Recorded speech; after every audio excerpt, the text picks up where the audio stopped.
Nós temos avançado nesse período desse ano com muitos votos, jejum, consagrações, e tem sido muito bom experimentar grandes coisas no Senhor. Quanto mais a gente se consagra, na verdade, mexe com a gente, né? Toda vez que você está em jejum, aquilo está mexendo com você, na verdade, está mexendo com a sua vida, você tem que abrir mão de algo. Mas toda vez que a gente está abrindo mão de algo na nossa vida, na nossa história, nós estamos abrindo os céus sobre a nossa vida. Ainda que a gente não consiga enxergar, ainda que os nossos olhos naturais não consigam ver o que está acontecendo, há um mover sobrenatural acontecendo. Eu creio que nessa noite, Deus vai ativar dentro de pessoas aqui, algo do sobrenatural dele. Deus vai começar a despertar em você um coração sedento pelo Espírito Santo, um coração sedento por jejuar, por buscar ao Senhor, um coração de arrependimento, e Deus vai te chamar para coisas maiores. Ele está nos chamando para ser uma igreja ainda mais arrependida, uma igreja mais consagrada, uma igreja mais dependente dele. Eu quero compartilhar um texto com você, que está em 2º livro de Crônicas 20, versículos 3 e 4.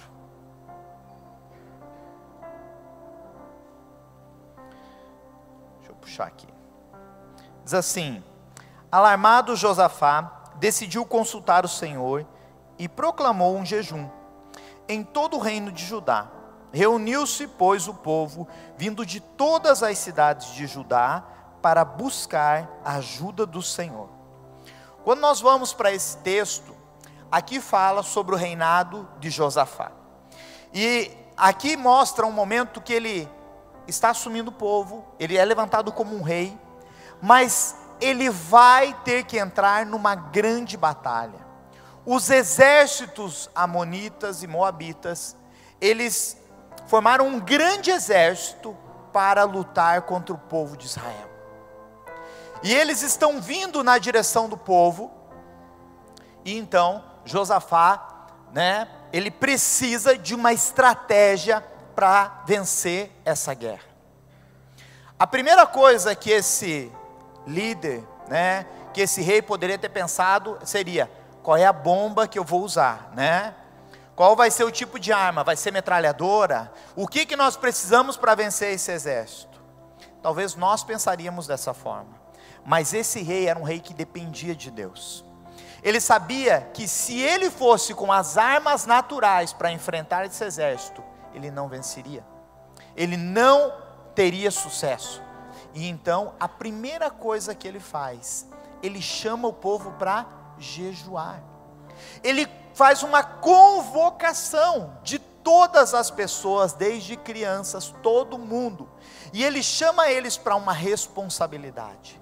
Ele chama eles para levantar em primeiro lugar um jejum, para se consagrar e para buscar a face do Senhor. Porque ele sabia que pelas forças dele não poderia vencer aquela guerra. Pelas suas forças ele já tinha perdido aquela guerra. Não tinha sucesso.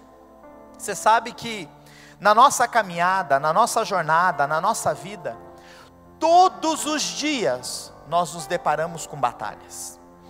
Todos os dias nós nos deparamos com situações difíceis, com lutas. Elas se apresentam para nós, para alguns dentro da sua casa, na sua família, no casamento, no trabalho, em várias áreas. Uma enfermidade que se levanta. E nós às vezes tentamos todos os recursos naturais, tentamos tudo que podemos fazer com a nossa força. Mas quando nós entendemos que o primeiro a quem nós devemos confiar, a quem nós devemos confiança, é Jesus. É nele que os nossos olhos precisam estar fixos. Quando um povo se levanta em confiança ao Senhor, ele pode então abrir os céus. Ele pode enviar bênção sem medida. Ele pode derramar restauração. Ele pode todas as coisas. Quando nós voltamos para esse mesmo texto de Crônicas, capítulo 20, a partir do versículo 13, aqui nos mostra a outra parte. Todos os homens de Judá, com suas mulheres e seus filhos, até os de colo estavam ali em pé diante do Senhor. Então o Espírito do Senhor veio sobre Jaziel, filho de Zacarias, neto de Benaia, bisneto de Jeiel e trineto de Matanias, levita e descendente de Asaf, no meio da assembleia. Ele disse: escutem todos os que vivem em Judá, em Jerusalém, e o rei Josafá. Assim diz o Senhor a vocês: não tenham medo, nem fiquem desanimados por causa desse exército enorme, pois a batalha não é de vocês, mas ela é de Deus. Pensa você ouvir uma palavra dessa. A primeira coisa que esse povo fez foi orar, confessar os seus pecados, confiar no Senhor, consagrar a sua vida, e logo em seguida Deus traz essa palavra dizendo: eu cuido de vocês. Essa luta não é sua, essa luta é minha. Que tipo de luta você está vivendo hoje? Qual é o tipo de batalha que você tem experimentado na sua vida? Eu quero te dizer uma coisa: quando nós aprendemos a entregar as nossas lutas diante de Deus, é Ele quem diz: eu cuido das suas lutas, eu sou o seu Deus, sou eu quem luta as suas batalhas, sou eu que venço os seus inimigos. A dependência de Deus na nossa jornada faz toda a diferença. Quando nós aprendemos a confiar que Ele é a nossa força, nós podemos vencer os nossos inimigos. Deus quer se revelar no meio das nossas lutas. Às vezes, quando nós estamos passando por um período de dificuldade, de luta, é aonde nós estamos mais sensíveis à voz de Deus. Porque quando as coisas se tornam difíceis, a primeira coisa que nós pensamos é assim: eu preciso de Deus, só Deus pode agir nessa causa. E então nós corremos, nós fazemos votos, nós proclamamos jejum, nós pensamos: é agora, eu preciso de Jesus. Quando as coisas melhoram, às vezes a gente esquece. Mas Deus deseja que nós sejamos dependentes dEle, que nós possamos confiar. Ele quer se revelar, e às vezes Ele permite que lutas venham, situações venham, porque Ele quer atrair o nosso coração. As lutas que talvez você está passando, Deus quer que você possa entregar a Ele, e que você possa confiar mais, que você possa entregar nas mãos de Deus, e dizer: Deus, o Senhor, somente Tu pode me ajudar nessa batalha. Talvez você está vivendo o momento mais difícil da tua jornada, mas se você confiar em Deus, se você entregar para Ele, Ele vai se revelar no meio da tua luta. Ele tem o tempo certo de todas as coisas, mas quando há uma confiança no Senhor, Ele pode derrubar todos os seus inimigos. Não é da forma que a gente espera, Deus se revela diferente. Às vezes, querido, nós estamos levando tantas pedradas na nossa jornada, tanta coisa dando errado, e você pensa: poxa, dá certo para aquele, dá certo para esse, mas parece que para mim nunca dá certo. Por que Deus ouve a oração daquele, Deus ouve a oração desse, não ouve a minha? Porque o plano de Deus, ele é bom, perfeito e agradável. Essa é a vontade de Deus. E quando Ele quer revelar algo para você, Ele está trabalhando na tua vida diferente do que Ele trabalha na vida do seu irmão. E às vezes as pedradas que nós estamos levando na nossa caminhada, elas estão abrindo os céus sobre a nossa vida, quando nós estamos entregando tudo isso diante de Deus. Quando nós vamos para Atos 7, lá fala sobre a história de Estevão, e a Bíblia fala que depois que ele prega a palavra, e ele prega uma palavra de arrependimento, de mudança de vida, ele é apedrejado naquele lugar. Mas enquanto ele está sendo apedrejado, os olhos dele estão fixos em Jesus. Nada mais importa à sua volta. Ele não está preocupado com mais nada. A sua vida está sendo tirada, mas ele diz: eu vejo meu Redentor. E a Bíblia fala que os céus se abriram naquele lugar. Ele viu Jesus. As portas dos céus estão se abrindo para a nossa vida. As coisas estão difíceis, está passando por luta, tem coisa complicada acontecendo, até uma voz de murmuração se levantou contra você. confie no Senhor, confie nele, entregue a Ele todas as suas batalhas, a batalha que a tua empresa está vivendo, a batalha pessoal que você está passando. Deus tem o controle de todas as coisas, é Ele quem luta as nossas batalhas. Nós temos acompanhado um testemunho, um pastor amigo nosso, né? Ele faz parte da semana de avivamento junto comigo, com a Ju em Curitiba. Ele é pastor da Menonita e ele tem passado uma grande batalha com o seu filho pequeno.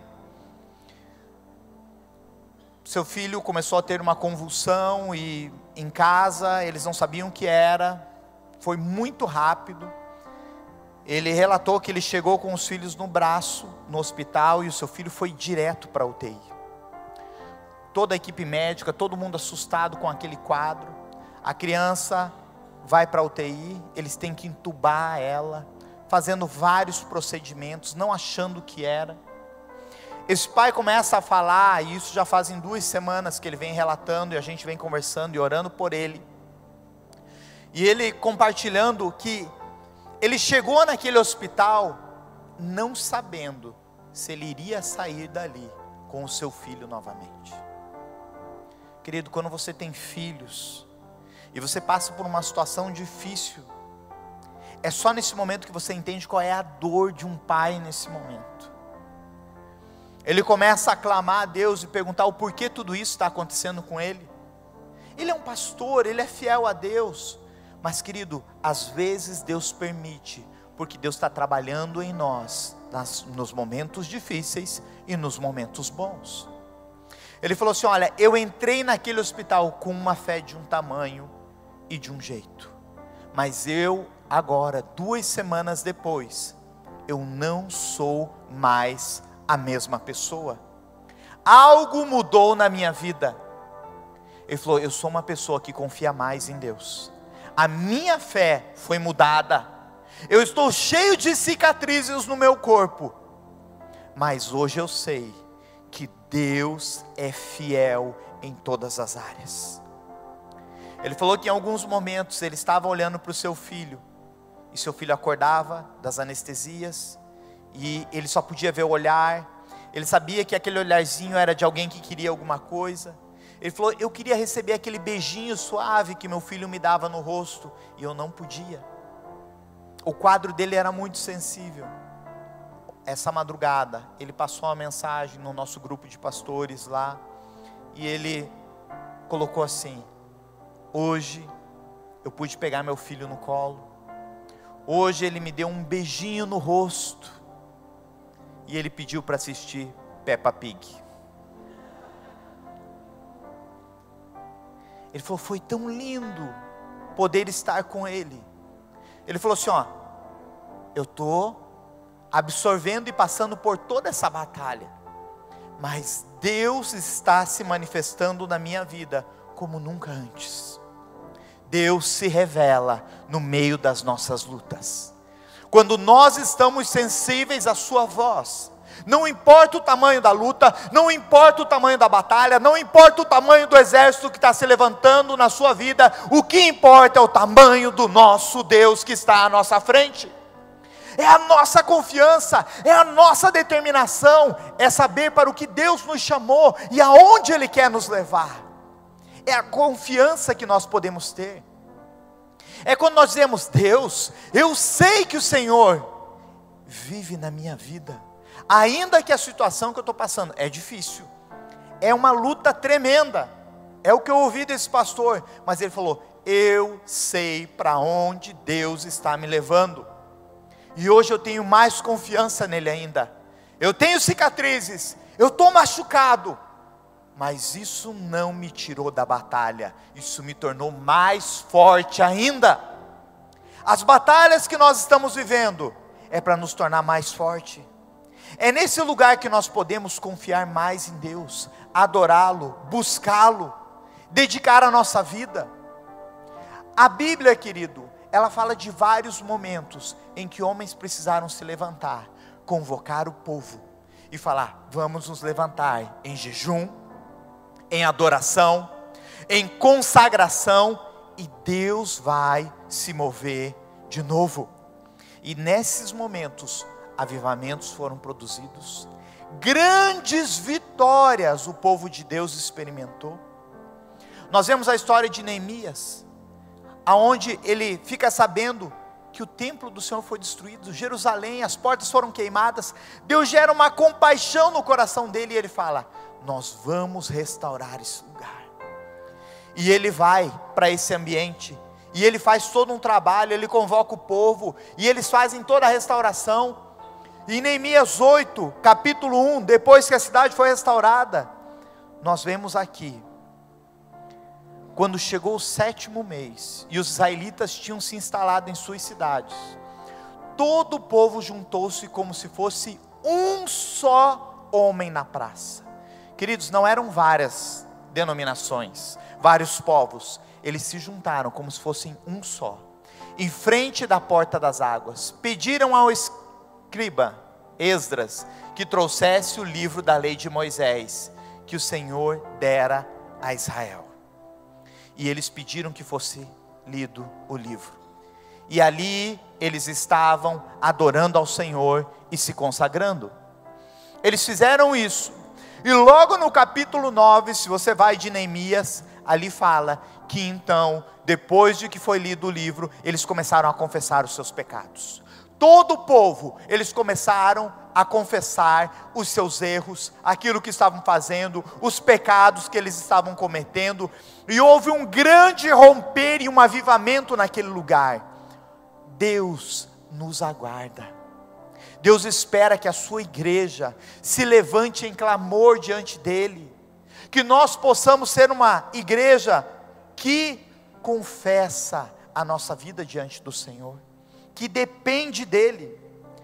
Uma chave, querido, que abre o coração de Deus, que toca o coração do Senhor, se chama arrependimento. Tem portas que nós só vamos conseguir abrir se nós tivermos uma vida de arrependimento. Deus, Ele ama aqueles que se arrependem, aqueles que mudam o seu caminho. No Salmo 51, versículo 17 diz: os sacrifícios que agradam a Deus são espírito quebrantado, um coração quebrantado e contrito, ó Deus, não desprezarás. Quando nós temos a nossa vida quebrantada diante do Senhor, uma vida de arrependimento, Deus olha para a nossa situação. Não importa o tamanho da tua causa, não importa o que você está passando, importa o tamanho do seu Deus. Se você se arrepender, ainda que você tenha errado, ainda que você tenha falhado, todos nós somos pecadores, mas quando nós nos arrependemos, Deus é fiel e justo para nos perdoar. Ele recebe a nossa oração, Ele recebe a nossa confissão. Quando alguém chega arrependido diante de Deus, uma porta se abre. Toda vez, querido, que você se arrepende e muda o seu caminho, uma porta se abre para você. Toda vez que o povo de Deus, ele chega diante do seu Senhor, e ele confessa o seu pecado, ele fala: Deus, eu pequei, eu errei nessa área. Quando alguém é confrontado num erro, e ele muda literalmente a sua posição, o seu jeito, a sua conduta, Deus se manifesta, uma porta se abre, algo começa a acontecer no mundo espiritual. Deus ama um coração arrependido. Segundo Crônicas 7:14, se o meu povo, que se chama pelo meu nome, se humilhar e orar, buscar a minha face, se afastar dos seus maus caminhos, dos céus o ouvirei, perdoarei o seu pecado e curarei a sua terra. Querido, se um povo que se chama pelo meu nome, se humilhar, se arrepender, confessar os seus pecados, Deus vai ouvir, e a promessa é que Ele vai restaurar a terra, Ele vai curar as nossas vidas, Ele vai mudar a nossa história. Existe uma chave que Deus está nos entregando, que se chama arrependimento. Quando nós nos tornamos uma igreja que conhece os caminhos do Senhor e que muda a direção da sua vida, Deus pode mudar a nossa história. Ainda que nós estejamos passando por lutas, no meio dessa luta a gente pode sair mais forte, com mais fé e mais dependente de Deus. A luta que você está vivendo, Deus quer te tornar mais dependente dEle. Ele quer gerar mais fé no teu coração. Mas para isso você precisa se posicionar no Senhor. Nós precisamos nos posicionar nele. E o primeiro passo é se arrependendo e mudando a nossa forma de ser muitas vezes. No culto das 18 nós ouvimos aqui o testemunho de homem. Gente, nós tivemos encontro com Deus dos homens aqui esse final de semana. E foi lindo de ouvir esses testemunhos de uma mudança e de transformação. Homens pedindo perdão para sua esposa, para sua filha, e dizendo: eu vou mudar a minha conduta dentro de casa. Eu não reconhecia vocês, eu não fui um exemplo, mas agora eu me posiciono e eu vou ser um novo homem para minha família. Outro pedindo perdão porque ia tirar a sua vida. Gente, uma coisa tremenda acontecendo nesse lugar de restauração e de mudança. Isso sabe quando acontece? Quando alguém se arrepende. O arrependimento é só para quem não é digno. Reconhecer que você não pode pagar o preço. O preço já foi pago por você. Jesus pagou o preço pela nossa vida. Ele é a nossa força. Ele é aquele que nos guia, que nos fortalece. Quando nós vamos para a palavra de Deus, nós vemos que o início, gente, no Novo Testamento, quando João Batista, Mateus capítulo 3, a pregação de João Batista está começando, é uma pregação de arrependimento.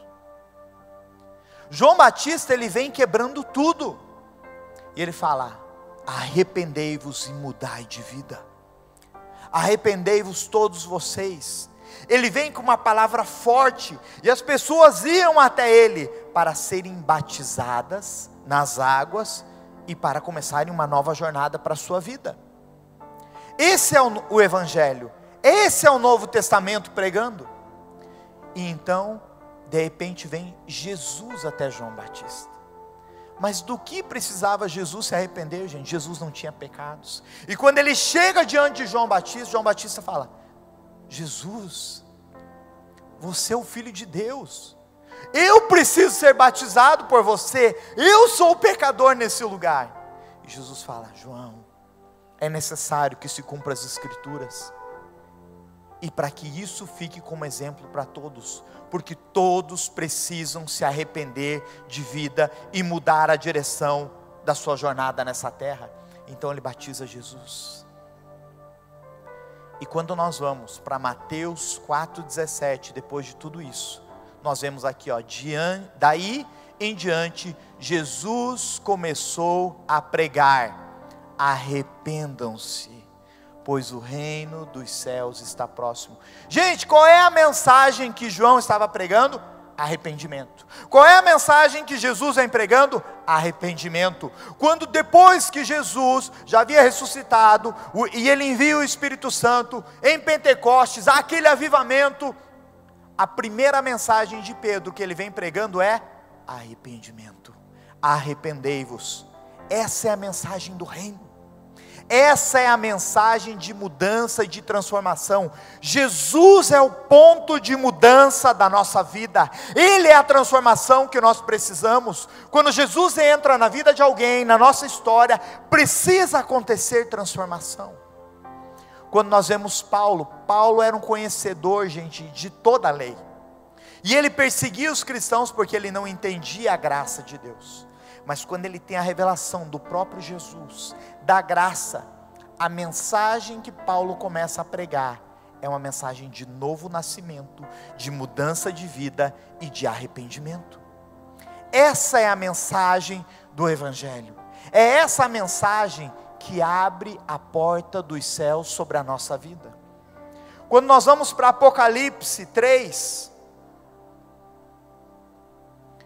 ao anjo da igreja em Filadélfia, escreva: essas são as palavras daquele que é santo e verdadeiro, que tem a chave de Davi. O que Ele abre, ninguém pode fechar. E o que Ele fecha, ninguém pode abrir. Versículo 8. Conheço as suas obras. Eis que coloquei diante de você uma porta aberta, que ninguém pode fechar. Sei que você tem pouca força. Queridos, Jesus sabe que nós somos fracos. Ele conhece as nossas fraquezas. Volta ali para mim o versículo 8. Mas guardou a minha palavra e não negou o meu nome. Nós precisamos guardar a palavra de Deus. Nós não podemos negar aquilo que é a essência do Evangelho para a nossa vida. Ele é a nossa força. Tem uma porta aberta já. Há uma porta que Jesus já abriu. Ele tem a chave. E a forma de acessar esse lugar é através de mudança de vida, de conduta. Nós não somos perfeitos. Pelo contrário, todos nós somos pecadores. E nós necessitamos da graça imerecida de Deus. É essa graça, porque nós não podemos pagar por ela. Nós não somos merecedores. Mas quando nós temos uma vida arrependida, quando nós temos uma vida de mudança de conduta, a graça de Deus nos alcança. Deus está olhando para nós através de Jesus. E então nós podemos ser chamados filhos de Deus de novo. A restauração para a nossa jornada, a restauração para a nossa vida. Nós somos escolhidos por Deus. Nós, como pastores, cremos que esse é um novo tempo do Senhor que está se estabelecendo sobre a igreja. E que Deus vai trazer um grande avivamento sobre esse lugar.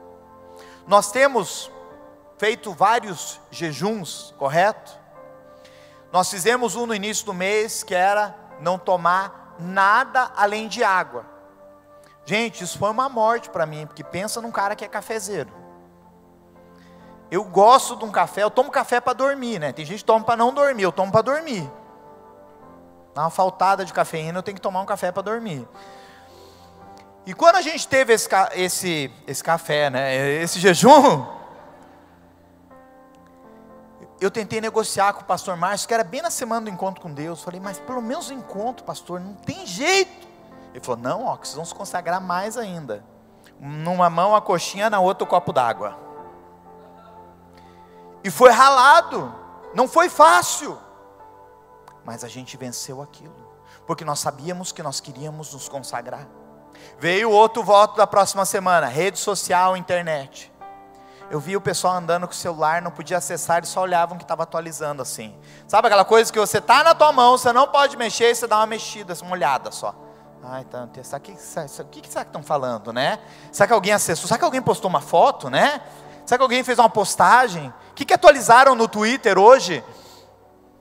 Foi uma semana, e alguns estavam tremendo já. Aí veio essa semana, que foi de acordar de madrugada. Meu amigo, não é fácil acordar 3 horas da manhã. Tinha um pessoal da Online que disse que estava estilo The Walking Dead para orar. Senhor. Mas essas lutas, esse jejum, ele traz uma consagração na nossa vida. Os olhos naturais não estão enxergando. Às vezes a gente não está vendo nada acontecer. Você pensa, para que tanto jejum, pastor? Pelo amor de Deus, dá um tempo para a cabeça. Mas isso está produzindo algo no mundo espiritual. Não é algo que você está enxergando, mas é algo que está movendo os céus a favor da sua vida. Portas estão se abrindo quando você está jejuando. É o que nós lemos lá em 2 Crônicas. Quando o povo se reuniu para jejuar, para orar e para buscar a face do Senhor, Deus estava dando vitória para eles. Eles ainda não tinham visto, o exército estava levantado, estava preparado para a batalha, mas Deus já havia enviado vitória para eles. As lutas que você tem, as batalhas que você está vivendo, pelos jejuns que você tem feito e a consagração que você tem buscado, Deus já está entregando a vitória para você. Creia nisso, caminhe para esse lugar, porque Deus está te levantando com o braço forte, vitorioso e poderoso dEle. Ele é a nossa força, é Ele quem vence as batalhas por nós. Nessa semana, nós vamos ter o Rasgando os Céus. Opa, futebol virtual? Rasgando os Céus. Serão 12 horas de movimento de oração, de sexta, dia 27, às 18 horas, a sábado, dia 28, às 6 da manhã. Nós estaremos e queremos convocá-los para vir para esse lugar, de estar 12 horas se consagrando. E nós vamos nesse lugar, não vai ser uma simples casa de oração, não é simples, gente? Mas não vai ser um modelo exato de casa de oração, mas nós vamos fazer uma mega casa de oração nesse lugar, vai ser aqui dentro, e nós vamos fazer a confissão dos nossos pecados nesse lugar, todos, e nós vamos rasgar os céus nesse ambiente. A Bíblia fala de vários momentos que o povo era convocado para esse tempo, eles chamavam de assembleia solene, e nós vamos chamar de rasgando os céus nesse lugar, e todo o povo vinha, crianças, mulheres que estavam amamentando, até quem estava na noite de núpcias, estava em lua de mel, voltava, porque foi convocado uma assembleia solene. E nesse lugar, queridos, toda vez que o povo se reunia para confessar os seus pecados, para jejuar, para buscar a face do Senhor, a Bíblia fala que um avivamento vinha, grandes coisas começavam a acontecer, e Deus entregava vitória para o povo dele. De sexta para sábado, nesse lugar, nós vamos rasgar os céus, confessando não os pecados da nação, não os pecados da nossa cidade, mas os nossos pecados, aqueles que nós temos cometido. E eu vou dizer alguma coisa para você, aqueles que vinham lutando com pecados pessoais, vai haver um romper na sua vida espiritual sobrenatural nesse dia. Talvez você venha há anos lutando com pecados e não consegue vencer. Nessa sexta-feira os céus vão se abrir para a sua vida, e algo sobrenatural vai acontecer para você vencer essa batalha que você está vivendo. Deus já tem algo preparado, e vai ser, querido, vai ficar um marco para a história da nossa igreja esse dia. Eu quero ler para a gente finalizar aqui, Joel capítulo 2, do 12 ao 16. Agora, porém, declara o Senhor, voltem-se para mim, de todo o coração, com jejum, lamento e pranto. Rasguem o coração e não as vestes. Voltem-se para o Senhor, o seu Deus, pois Ele é misericordioso e compassivo, muito paciente e cheio de amor. Arrepende-se e não envia desgraça. Talvez Ele volte atrás. Arrependa-se e ao passar deixe uma bênção. Assim vocês poderão fazer ofertas de cereal e ofertas derramadas para o Senhor, o seu Deus. Toquem a trombeta em Sião, decretem jejum santo, convoquem uma assembleia sagrada. Reúnam o povo, consagrem a assembleia, ajuntem os anciãos, reúnam as crianças, mesmo as que mamam no peito. Até os recém-casados devem deixar os seus aposentos. Eu creio, nós cremos como equipe pastoral, que vai haver um grande romper para a igreja nessa semana. Nós estamos jejuando, não só nesse mês, mas a gente vem jejuando. Mas esse mês nós fizemos alguns votos, de líquido, rede social, oração na madrugada, e agora nós vamos fechar esse mês, em abril as portas se abrirão, nesse movimento de oração e confissão dos pecados, e os céus vão se abrir, para algo sobrenatural que Deus tem para nós. Você crê nisso? Amém? Então se prepara, jejue essa semana. Talvez você fale, eu não entrei em nenhum desses votos.